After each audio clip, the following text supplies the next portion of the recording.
Dieu a envoyé son Fils dans le monde, non pour condamner, mais pour sauver. L'homme hérite du péché d'Adam. Nous étions tous ennemis de Dieu, mais le Fils vient pour nous réconcilier avec le Père.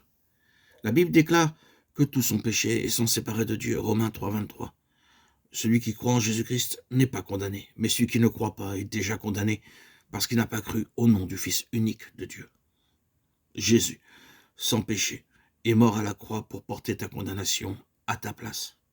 Il a versé son sang, a été rejeté et crucifié pour offrir le pardon à tous ceux qui croient. Il est venu réconcilier les hommes avec Dieu. Jean 3, 16, Ésaïe 53, 5, Romains 5, 6, 8. Le troisième jour, d'après sa promesse, Jésus est ressuscité comme le Père l'a dit. Et le Fils l'a dit aussi. Jésus ne meurt plus. La mort n'a plus de pouvoir sur lui. Il est monté vers son Père pour intercéder pour nous. La résurrection de Jésus nous donne l'espoir du salut éternel. Les femmes et les disciples ont attesté cette résurrection. C'est une bonne nouvelle pour nous. Il est vraiment ressuscité. Il vit éternellement. Il est échappé au pouvoir de la mort. Il domine le péché. Il est capable de nous sauver, de nous donner la vie éternelle. Il est vivant. Il vit en nous. Le Christ est ressuscité. Le Christ est venu et mort pour toi. Marc 16, 6, 1 Thessaloniciens 4, 16, Acte 3, 20, 21, Acte 2, 32. Jésus-Christ, le Fils de Dieu, reviendra dans la gloire de son Père, entouré de ses anges. Son retour est imminent. Il viendra en personne, comme il l'a promis, plein de majesté et de puissance. Matthieu 24, 30. Ceux qui lui appartiennent véritablement. Il viendra vaincre l'Antichrist et Satan, les ennemis de Dieu. Il établira son royaume millénaire sur la terre, un règne de justice. Apocalypse 21. Il viendra juger les nations selon leur œuvre. Matthieu 25, 31, 46.